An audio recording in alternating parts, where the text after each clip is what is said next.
I'm Megan Rosenthal. And I'm Alexis Lee, and this is the Mayo Lab podcast.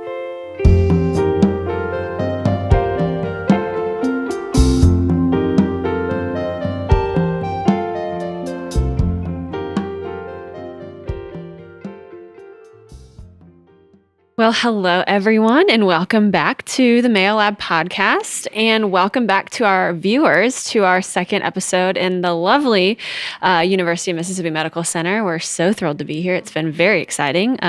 We have felt very at home and welcome, so we love it here.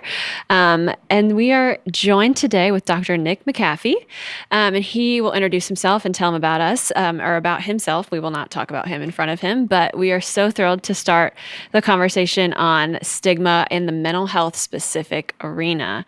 So Dr. McAfee, welcome to the podcast. And if you'll just give us a little overview of kind of your background, how you got here, and why mental health specifically was your field of choice. Yeah, absolutely. So I'm not originally from Mississippi. I'm originally from Savannah, Missouri, which if you haven't heard of it, it's about an hour north of Kansas City, Missouri. And I, for whatever reason, I think about this a lot of how did I get into this field? And honestly, I think it's as simple as I just was kind of interested in psychology all the way back in high school. So I tracked along that way, and it was sometime during the early part of college where a couple folks that I was pretty close to and that I knew actually were dealing with pretty severe substance use disorders. And I got to speak to them kind of before and after treatment, and it was intriguing to me, their stories. And so I wanted to learn more about that. Time goes along, I get involved in research labs, decide, basic science isn't for me. I actually want to help people directly.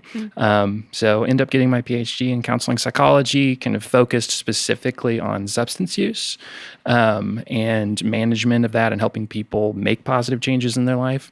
And that kind of led me to internship in Jackson, Mississippi, where I ended up getting my degree, staying on as a faculty member, and transitioned more a little bit into the broader student mental health domain.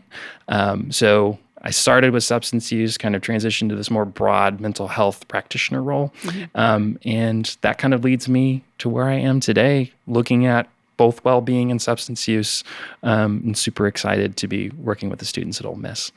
We are very excited to have you. So to dive in right away, in your own words, can you kind of tell us big definition, like technically and definition-wise, what is mental health? And then also, as a caveat, there's these words kind of flying around, well-being, mental mental wellness. Are those the same? Are they different? How have we kind of evolved in that area? That's $1 million question. I feel like if you wait another week, you'll get another term right? that we need to learn, or a subtle change in them. This is, I think, a fantastic question because it's so hard to disentangle these terms. I think in many ways they're obviously related. When I think about mental health, I honestly think about somewhat of a failing of my profession, because when we think about mental health, we don't think about it as a glass half full type of construct. We think of the deficiency of mental health. So when we're talking about our mental health, it's usually of what we don't have and what we wish we had. Mental wellness, I think, is probably pretty similar to that.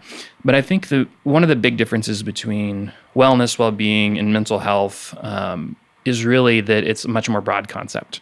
So mental health definitely goes underneath that umbrella of well-being and wellness, but it's only maybe one domain. So you've got physical wellness and well-being, you might have financial, spiritual, so on and so forth. If you look it up on the internet, you're going to find about 6 different models. Some of them have 5 domains, some of them have like 12.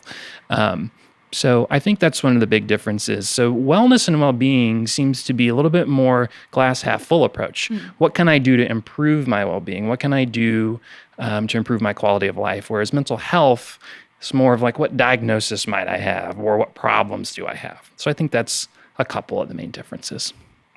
I think that one of the reasons that we started by asking you about those definitions is because there's so much confusion in the broader world and conversations about what these terms mean and how we can start making changes in our own lives to achieve that goal of whatever that wellness looks like. But I think one of the things that you point out there is that thinking through those domains of like financial and physical and mental, what it looks like for you and what it looks like for me are not the same, right? Because we are different people in different spaces, and have different expectations and all of those different kinds of things about what our lives ought to be.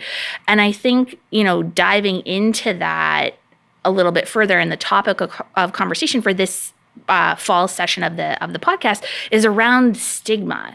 And so from your perspective as it relates to mental health, what is the definition or understanding that you bring to the table of stigma, and how does that stigma or stigmas impact mental health in your work with college age students? Yeah, I think with stigma, kind of as most people think of it, as usually this internalized belief towards the negative. And when we're talking about mental health, so internalized belief that there's something maybe bad or wrong about talking about mental health or how you feel, or that there might be something wrong or bad about seeking out help formally from someone aside from a peer or a family member. So I think, generally speaking, that's how we can talk about stigma. So it can be this internalized belief, but it may not be one that we actually have conscious access to. So I think that complicates things, because there might be some folks who say, no, I don't really have a problem with it. This is fine. I'm happy to talk about my feelings. And then behavior may not actually reflect that, because we all have internalized unconscious biases.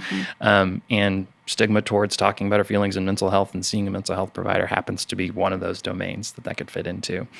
So how does it affect people I've worked with? I think this is the positive end of the spectrum. I think this has been such a difficult topic to address for so many years, and I think we're finally seeing some fantastic headway, in the sense that folks I work with under the age of 25 ain't no big thing to talk about how I feel, and maybe to whomever is close to them, or maybe not so close to them. It's just so much more normalized now, versus folks who let's just say are in older generations might have a much harder time, because it wasn't as normalized. It wasn't as much part of society, really, or any part of conversations we're having in a broader scene to say, hey, I don't feel very good today. And it's not because my leg hurts or I'm sore here. It's because I kind of feel sad. I think that conversation's changing a lot. And I'm seeing that in just a lot of the students that I've been working with over the past few years.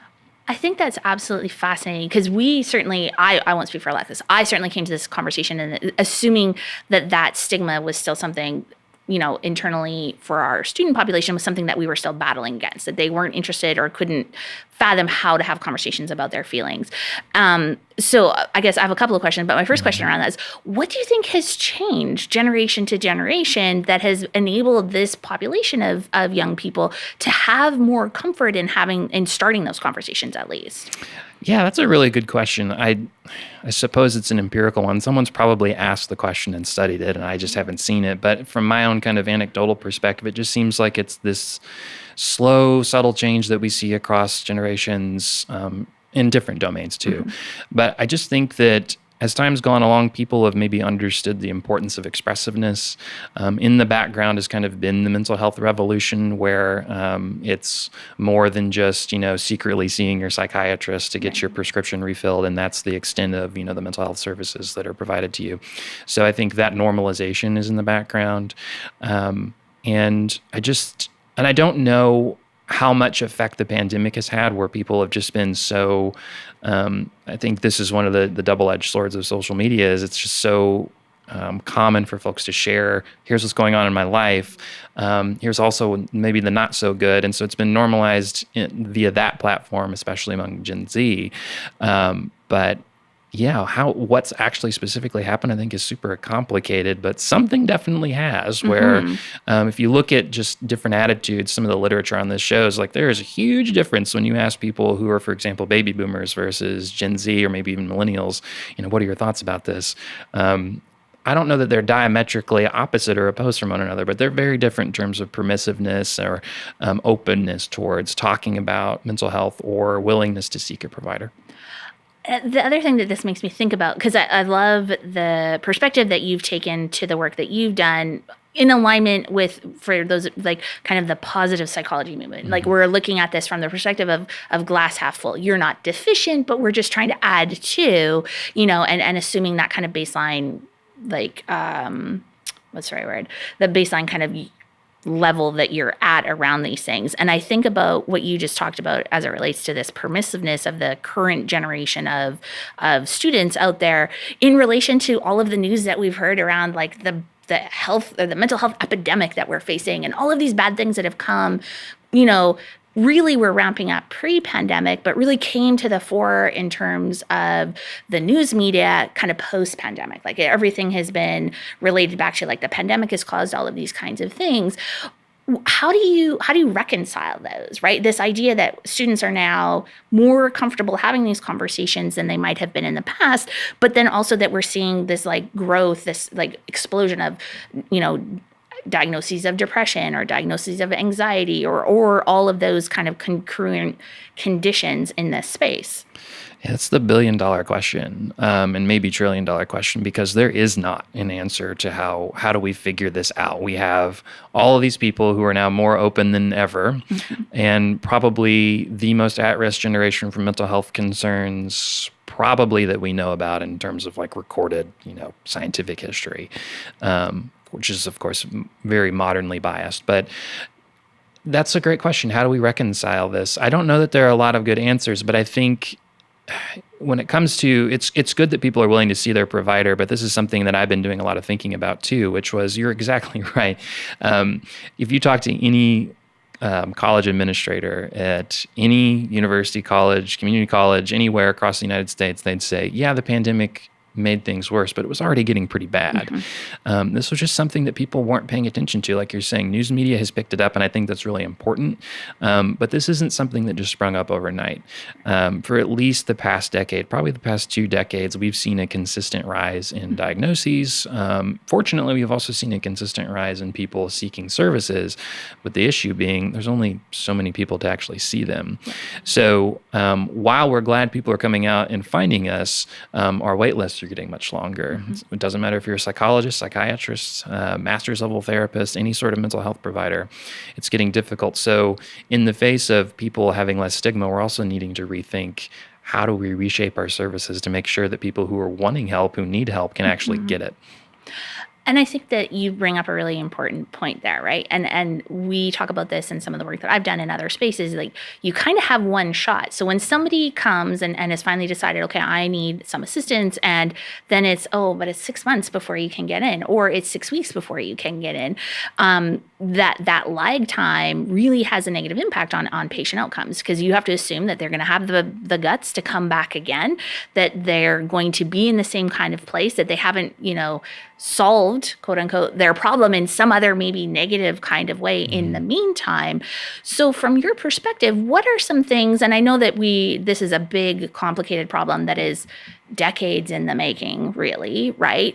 And is not going to be solved overnight. And I appreciate and love your honesty in answering that question, saying, I don't know. Because I think sometimes we assume that folks should, with fancy letters after their names and really great degrees, should have all of these answers, but we just don't know yet.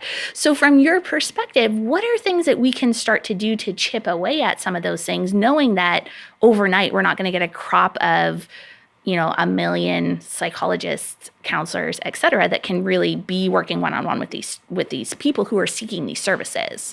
I think it really does go back to your point about stigma. Even if we're more likely to talk about this stuff, it doesn't mean that communities or families as a whole are open to it. I absolutely recommend go talk to a therapist if you feel like you need to talk to somebody. And we also, for many, many thousands of years, didn't really have therapists. We had communities. We had our parents, our extended family, our friends, our social circles, people to confide in. And I think there's still stigma that kind of lurks underneath the surface in these social structures, whether it be small or large, to where it might make it difficult to talk. And then your only resource, if you want to talk to somebody, is to seek it out formally. And I think a lot of people obviously should take advantage of that. And there might be some folks who could benefit if they didn't wait until they felt like, oh, wow, I feel like I'm actually depressed. Whereas whenever they're first starting to feel maybe some sort of signs of feeling low or down or disinterested in things, to go reach out and talk to somebody to make that connection. So I think addressing stigma in broader, more social domains is important. And obviously there's been a lot of headway in that too.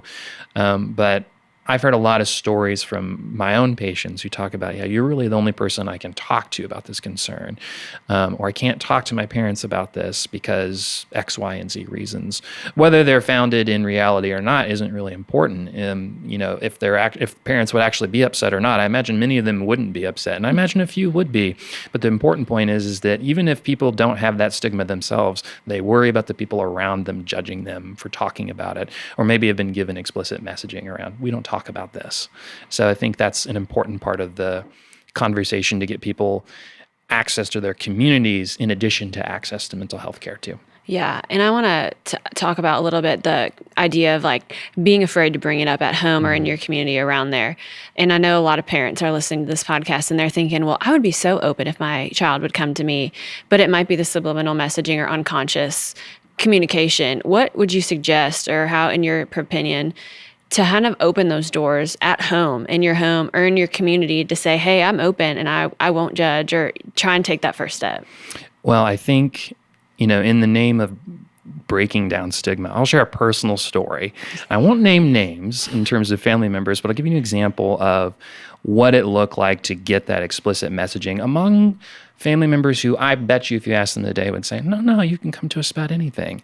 And I do believe them.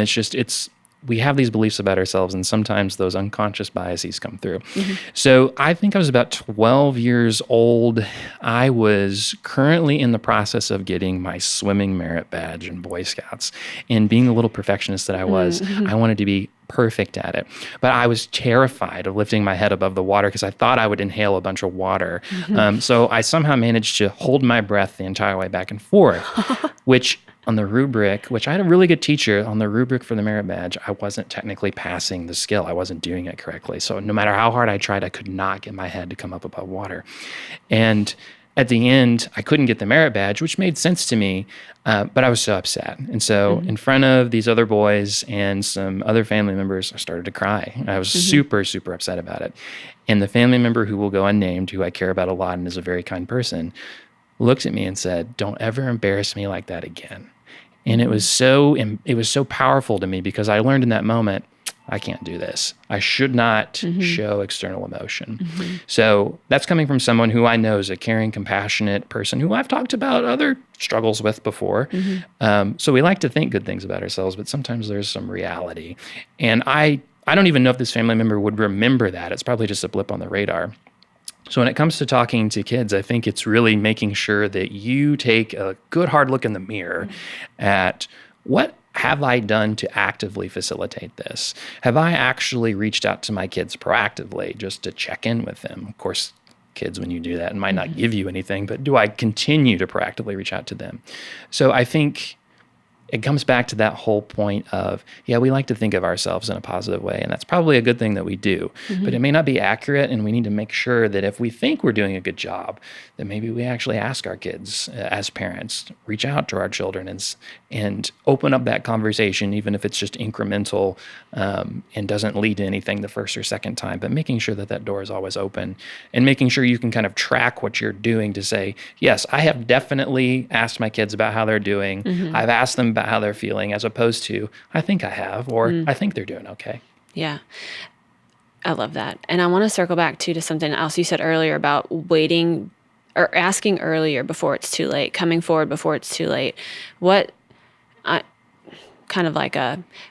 do people know? Like, how do they know of, maybe I've been feeling different, but what if it's just a bad day kind of thing? Like, how can parents or students even register, self-identify themselves on the radar of, when should I speak up? When is too late? And then also on the flip end, for parents, of when you start noticing changes in your student, how long do you wait, or when do you address those, and how do you have those conversations? Yeah, I think that's a really great question. And of course, there's going to be a point to where it's like, you don't know, and that's a great time to reach out to somebody who's, got the education and is paid to know this stuff. And, if you're noticing your mood has changed for a couple days, right, that could be change in the weather. It could be, it's been I know for me, for example, I am so sensitive to lack of sunlight. So I know that whenever it's been a cloudy couple of days in the spring, and I'm like, yeah, I'm really dragging. It's like, oh, it's been raining. So I've kind of learned that over time, but I didn't always know that.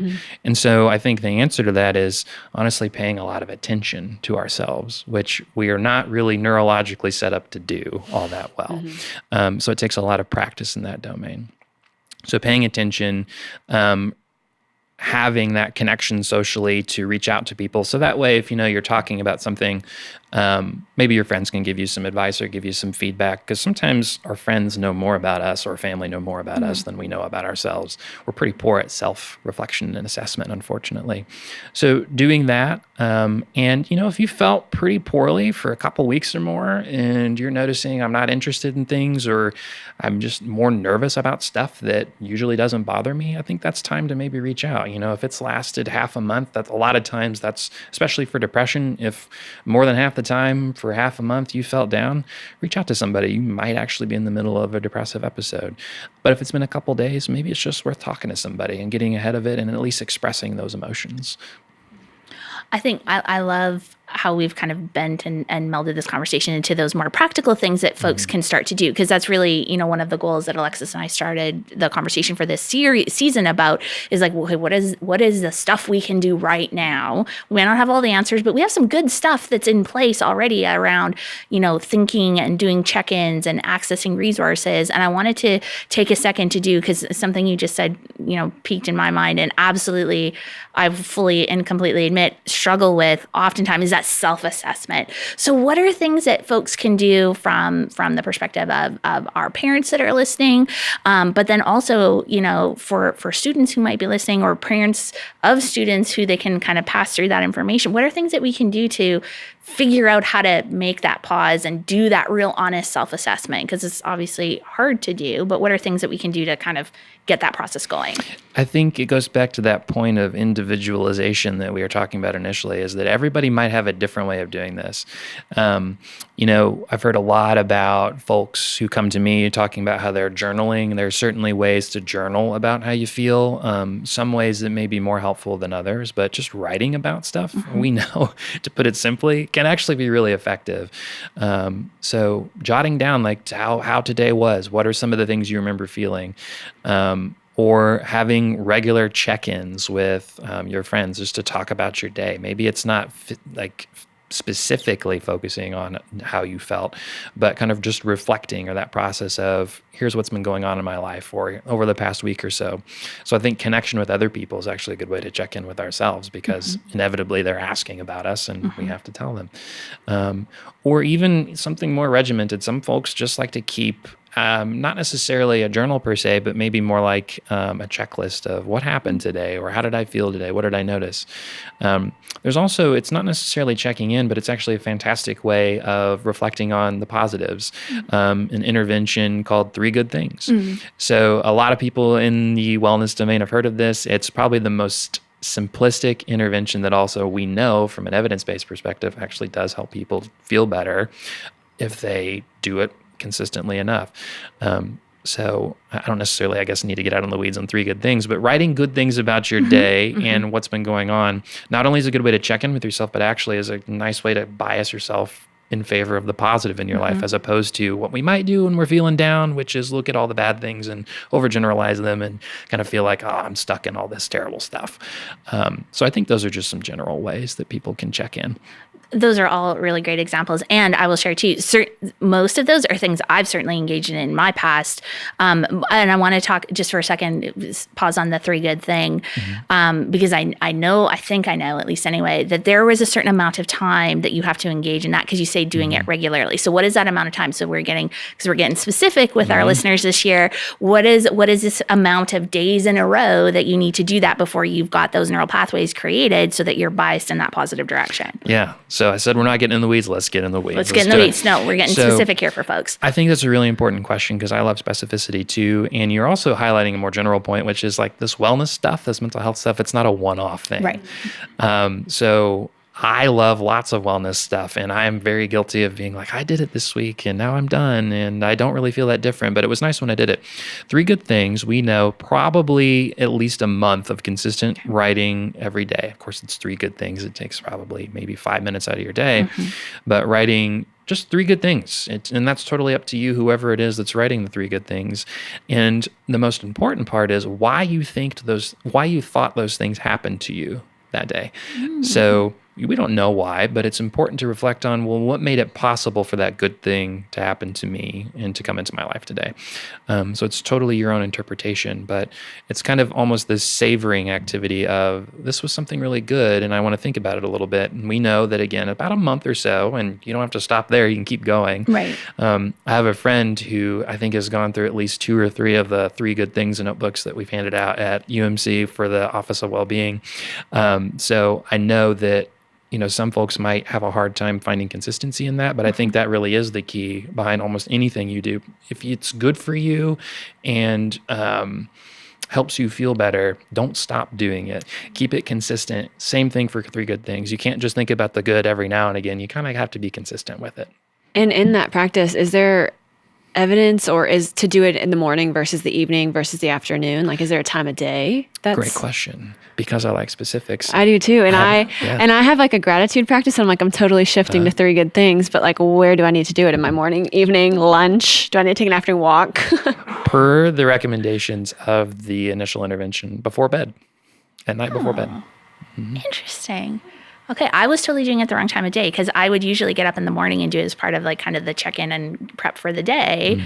I had been doing it in the evening, but shifted just to do it then. So that's a recalibration for me around this space. And what I think that I like about getting in a little bit into the weeds around these things, and the conversation, and what your comment just was, I hear intentionality in what you're talking about. Is we have to make the time to engage in these practices to see the benefit of them. And we often, from my observation of social media and those kinds of more publicly facing spaces, we get the impression often, and it's not that, the wellness folks are most of them, I would say, some of them do, but most of them are not actively perpetrating this kind of idea that it's a one and done thing, but it isn't, right? It is this intentionality. It is this consistency and habit forming process.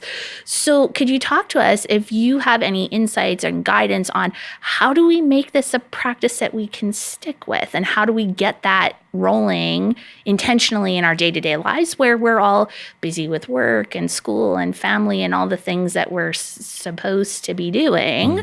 How do we build this in? I think that context you just provided is so important, because the knowledge is not the hard part. Most people already know what's good for them. Right. Most people already have a good idea of, I used to really enjoy this, or it was meaningful to me. When you have, in a clinical context, when I have those conversations, it takes almost no effort at all for that individual to immediately delve into all of this stuff that's like, I miss doing this. But that context around, I'm busy, I have all these different things, whether it's actually true in the sense of like there literally is no time, or your mind has come up with this concept of I don't have any extra time, right. Doesn't necessarily matter, because there is just so much going on in people's lives. So how do you maintain a habit? How do you keep it consistent? If you think about kind of, I guess, the underlying theory behind this, the stages of change, how do I put something into action? A lot of folks in the well-being space might be in that kind of contemplation stage of like, I kind of want to do this, but I don't know if I'm ready. And then there's more stages to it than that. But one of the more forgotten stages of change that people don't talk about as much is the maintenance phase, because it doesn't just stick. You can make a change and then it goes away. So making things stick does take this intentionality. It takes specific thought. It is essentially the opposite of autopilot. The path of least resistance when it comes to health behavior change will typically mean you're going to go back to doing what you're doing. Right. So just like it is with the, how do we make sure that we're in a good space emotionally? It takes intentionality. It takes paying attention, and it takes maybe even tracking it. And maybe one of the most helpful things that I have personally used is you can call it a lot of different things, but one of the, I guess you can just call it phoning a friend, essentially. And I literally actually phone a friend to help me do some of the things I really dislike doing, but is good for me. In this sense, it's with writing. I do not like to write. It is not easy to do for me, and it's very important that I write. It contributes to the field. So what do? I literally will call one of my friends virtually, and we'll join in on that call, set a goal with somebody for an hour, and say, all right, at the end of this, here's what I want to have accomplished. So if I don't accomplish it, they know, and I'm caught. And it's probably the most wildly effective way to do this because someone else is involved. So it kind of comes back again to that, even if it's not a whole community, just some sort of connection with someone else to help facilitate your goal. And usually the friend that I call will not have the exact same goal as me, but we'll be doing the same thing. So we're kind of working together. So I think that's another really helpful strategy to help us maintain something. Let someone else know what we're doing, have check-ins, and feel like we not necessarily beholden to that other person or that we're going to let them down, but to at least have a little bit of that in the background to motivate you. We don't always have the internal motivation, but we can create external motivation.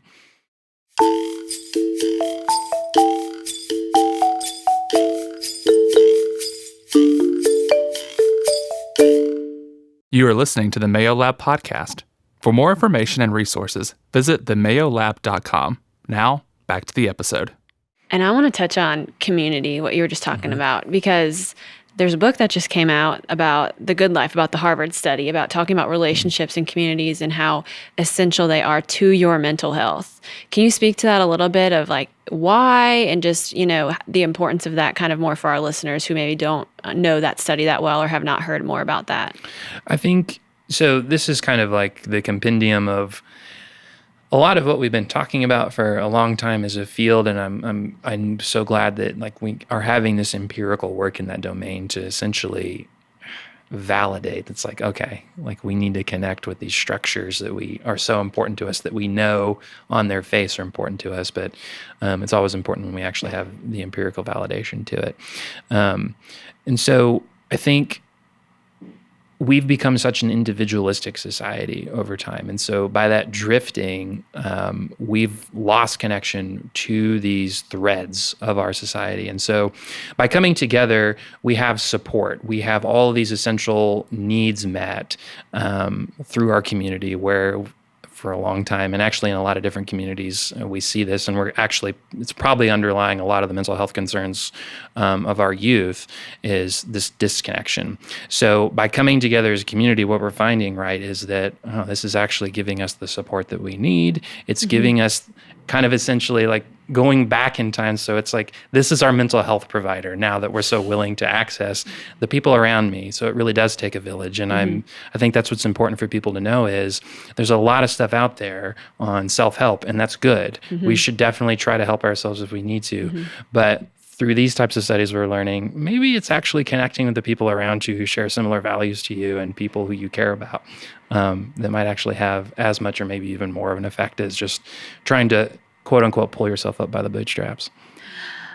And I think that is such an amazing observation. And also, I would like to offer to folks, because we kind of assume sometimes, in countries like the United States, where that individualistic society cultural aspect is such a key component of how folks here visualize success and what is the penultimate goal of our world, that you almost because we are human beings and human beings are inherently not super willing to expend energy. We're lazy, right? Like we do the easiest thing.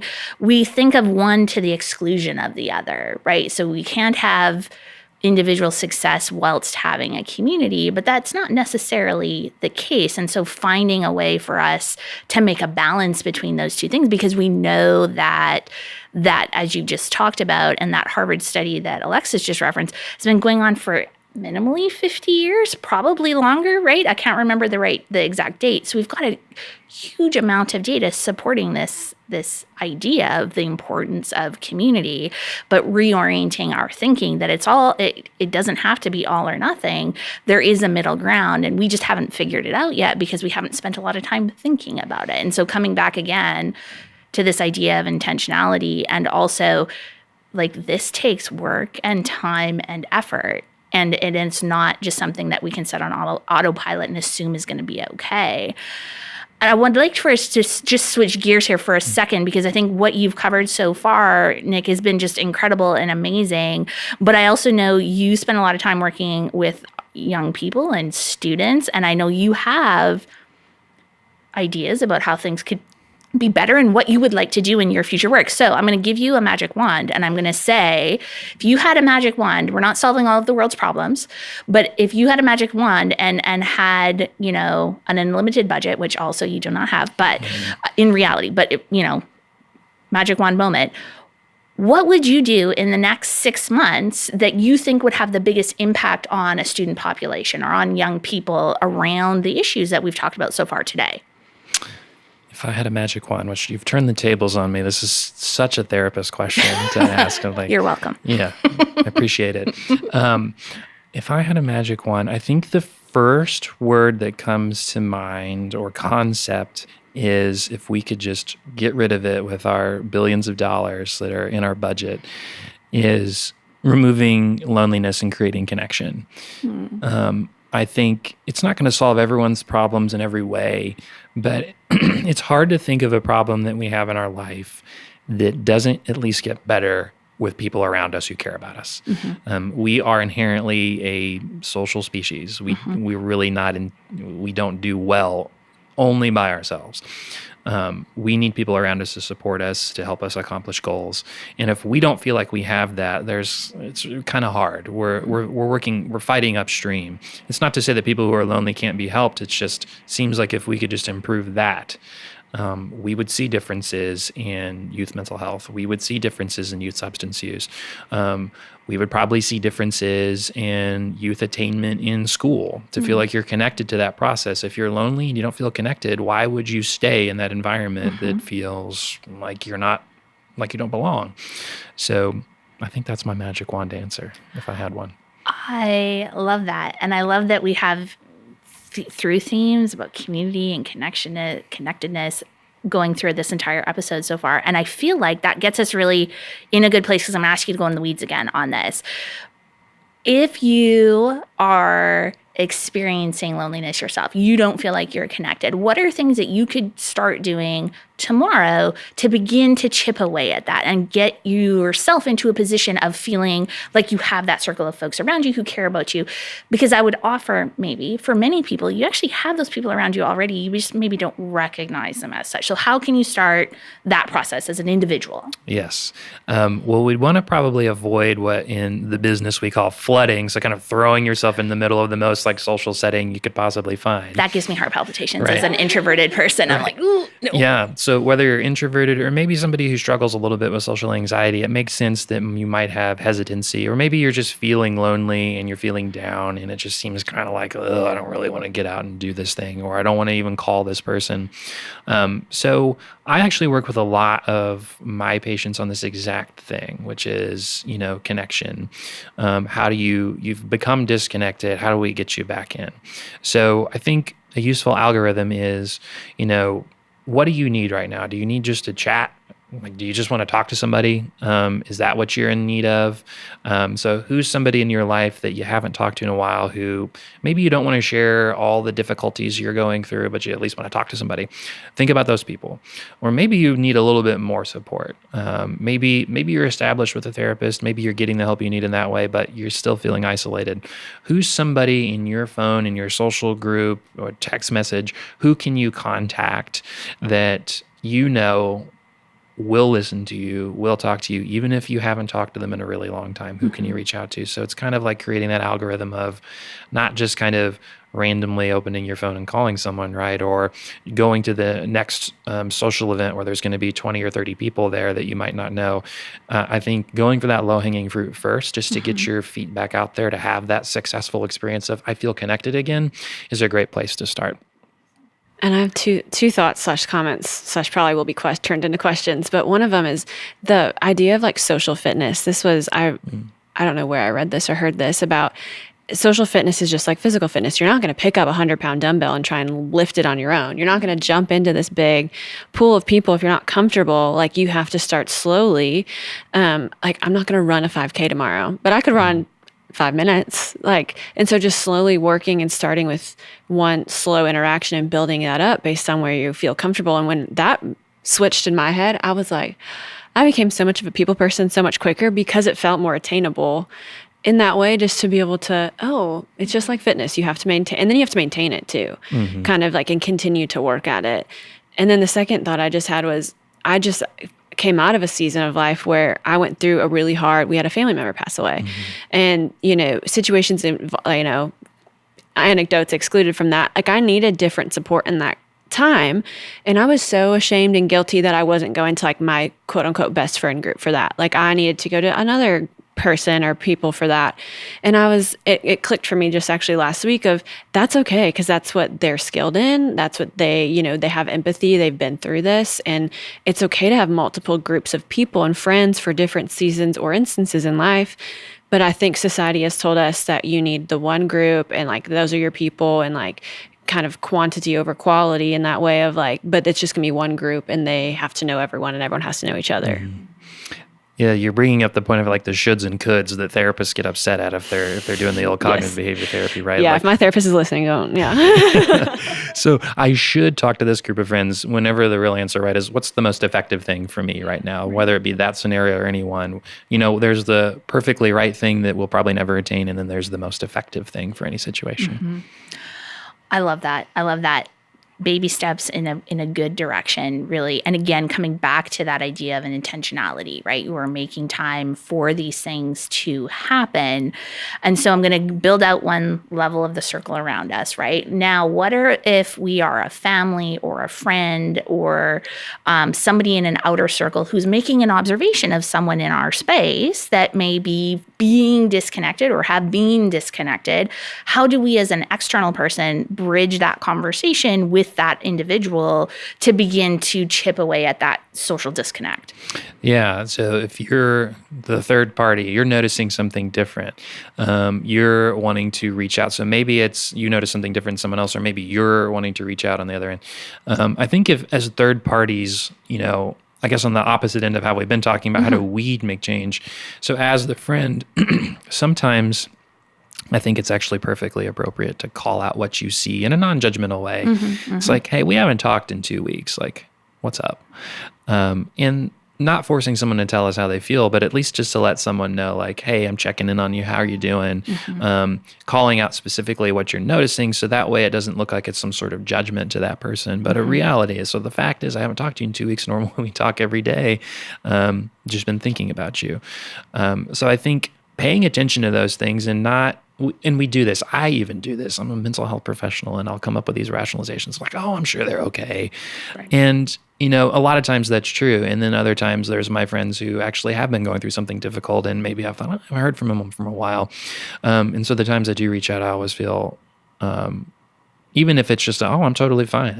I've been on vacation and I haven't been able to talk to you. That's much better than knowing that oh no, you were struggling. I may have noticed something and I didn't ask you about it, didn't reach out. So I think is the third party to this. Again, I guess back to that whole community, it takes a village, is it's not all up to ourselves. It's as a social group, we should take care of the people that we care about, and that could be as simple as just asking them how they're doing. And what I love about that particularly too, because I'm not always great about it, is the reminder and reinforcement that there are people that do care about you, and that you get that reciprocated when you have that check-in with somebody, be hey, I haven't talked to you in a minute. How are you doing? I was thinking about you the other day. What's up? Right? They will often come back around and then re-engage in those conversations. And that helps me feel connected to the people around me in a different kind of way, had I not thought, to take the 2 seconds it took to hey, just thinking about you. How's your week going? And I think that for me, at least anyway, it reinforces that connectivity. The next piece of this, so we're going at one more level, right? So around the people that you immediately can touch to our larger community. What do you think from your perspective that our communities on a larger scale can start doing differently to reinforce that engagement, to reinforce the and build structures to acknowledge and celebrate the fact that, like you said, we are social creatures. We are social animals. We are not built to live in the world alone. How do we do that on a larger scale? This almost sounds like a question from someone who's interested in sociology or something like that. There's that. and honestly, I think this might be the most important level. So we've talked about a lot of what we can do, and I think that practicality definitely we should talk about. But because we have the limitations we do as human beings, our community, our kind of social norms that are generated by our communities and larger social structures are likely are going to have the most impact on us. So what can we do? I think it's changing different structures, and there's a lot of examples of how this has worked. So I think the most common example I can think of, so we know that men have a really hard time talking about how they feel. Now, not all men, but in general, men seem to have a little bit more difficulty, and there's a lot of reasons for why that might be. It's probably counter to masculinity or these norms around what it means to be masculine, and that maybe talking about your feelings and reaching out to people doesn't fit that. So you've seen some of these interventions where barbershops, where you have people come in who are it is their entire job just to talk to you about your feelings, or barbers who get trained to just, hey, how's it going? Let's talk about these different things going on in your life.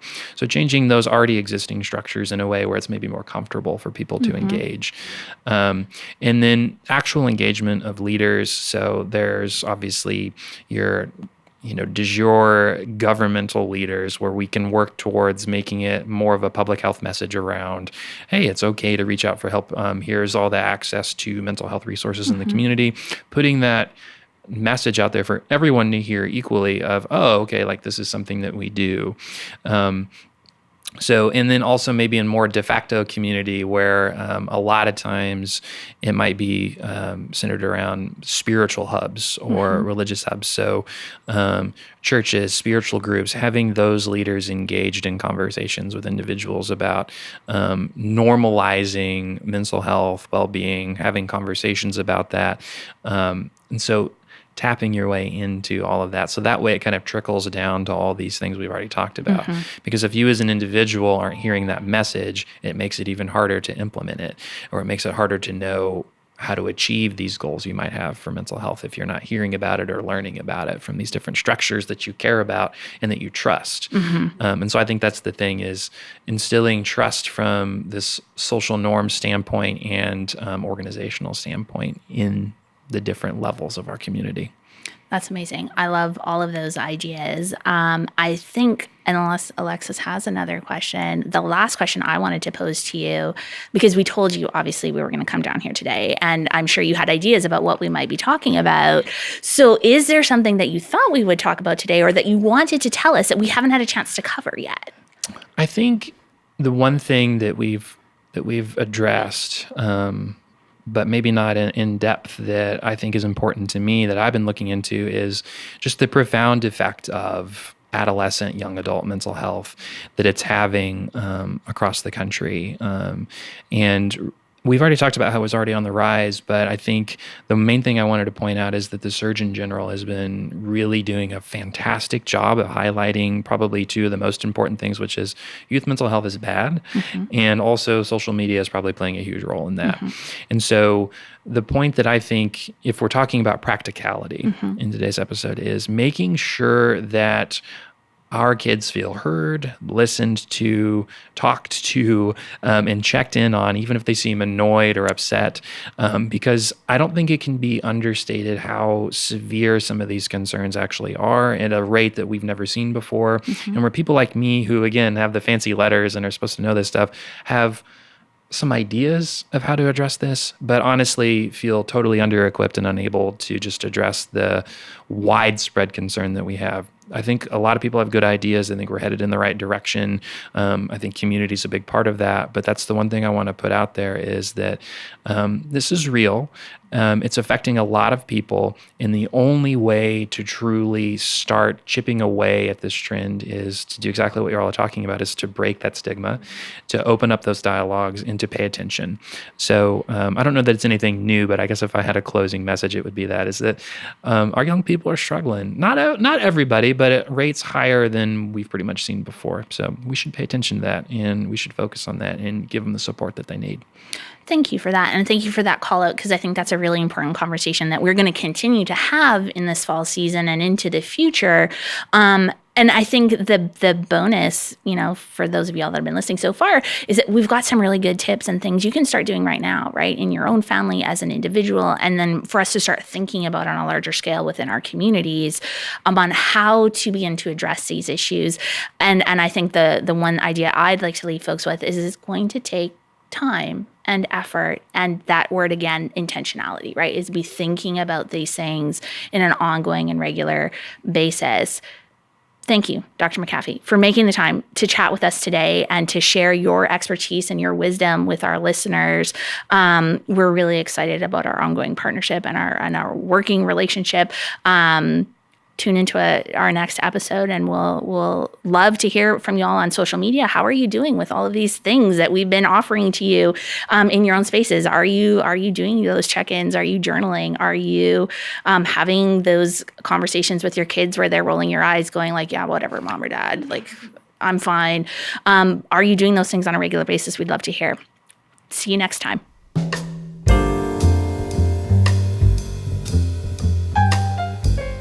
Thank you for joining us on this episode of the Mayo Lab podcast. The Mayo Lab podcast is produced by Dr. Natasha Dieter, Dr. Megan Rosenthal, Alexis Lee, Slade Lewis, and Hannah Finch. This podcast was recorded at Broadcast Studio in Oxford, Mississippi. The show was mixed and mastered by Clay Jones, and our original music was composed by Slade Lewis. The Mayo Lab podcast is brought to you by the William Magee Institute for Student Wellbeing. For more information on the Mayo Lab podcast, head over to themayolab.com and follow us on social media at the Mayo Lab. If you enjoyed listening to the Mayo Lab podcast, we'd love for you to subscribe, rate, and give a review on iTunes, Spotify, or wherever you are listening to this podcast. This podcast represents the opinions of Dr. Megan Rosenthal, Alexis Lee, and their guests on the show. This podcast is not intended to be a substitute for the medical advice of a licensed counselor or physician. The listener should consult with their mental health professional in any matters relating to his or her health or the health of a child.